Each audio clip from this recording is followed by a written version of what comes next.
3 कितना हुआ? तो कैसे क्या चीज है? गुना करना, जोड़ना। तुम क्या बोला? कोई जरूर नहीं, 4 पद रहे या 4 पद है, बस इतने जानेंगे। 4 पद का भी गुना पर पावर पर पावर है तो उसका गुना करेंगे। और फिर चाहे तो ऐसे रहे, x पर पावर 3 और पावर 2, या तो 5 पर पावर 2 और पावर 3। क्या होगा? 4 रहे या 4 रहे, इससे पावर पर पावर अगर रहता है तो यह क्या होता है? क्या होता है? गुना होता है। तो हम लोग अभी चल रहे हैं, इसका किए ना हो, y पर पावर 3 और y पर पावर 2, तो y पर पावर 5। तो उतना करने का क्या, अब तो तुम लोग खुद समझदार हो गए हो। अब z वाला को देखो, तो z वाला को देखते हैं, z पहले लिख लेते हैं, और z पर पावर 5 और z पर पावर 3, पावर को जोड़ देंगे तो z पर पावर 5 और 3 8। यही हो गया तुम्हारा आंसर। तो कितना आराम से बनता है। गुना रहेगा तो उसका पावर सिर्फ जोड़ देंगे, घटाव रहेगा तो उसका पावर घटा देंगे, और फिर आगे बताएंगे। पहले यह तो बाद की बात है, इसे तो मैं अलग से कुछ बता दी जोड़ करके।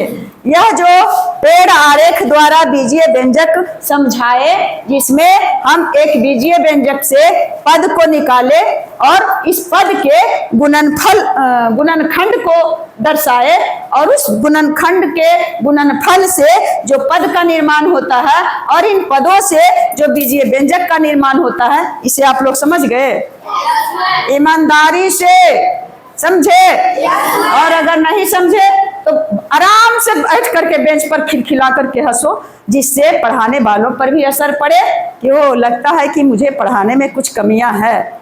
मुझे कभी नहीं तुम देख सकते हो, तुम लोग चाहे कलेक्टर भी आकर के दरवाजे पर खड़े हो जाएंगे, मैं जो पढ़ा रही हूँ उसे यथावत पढ़ाते रहूंगी। अभी गांव वाले आए थे, मैं रुक गई। क्यों रुकूंगी? जिस पर मुझे पूरा फेथ है, विश्वास है, मुझे उस पर पूरा बिलीव है कि मैं जो बता रही हूँ वह कतई बताने का तरीका सब टीचर को अलग अलग हो सकता है, हमसे अच्छे तरीके से भी बता सकते हैं, लेकिन जो बता रही हूँ वह गलत नहीं है। और नहीं है तो तुम्हारे पास जो भी सजने के लिए किसी के पास ढेर सारे कीमती आभूषण हैं तो उससे सजते हैं। यदि मैं गरीब हूँ और शादी ब्याह के अवसर पर पार्टी में गई हूँ तो मुझे सिटी गोल्ड का ही है आभूषण जेवरात, तो उसी से न सजूंगी, खिलाऊंगी किसी के यहाँ से चोरी डकैती करके। तो तुम्हारे पास जो भी टीचर उपलब्ध हैं, जैसे भी हो, उसी टीचर से न तुम पढ़ करके आगे बढ़ोगे, कि टीचरों का अवहेलना करोगे। घर में जितना सम्मान अपने माता पिता के करते हो, वही सम्मान स्कूल में अपने टीचर को करना चाहिए।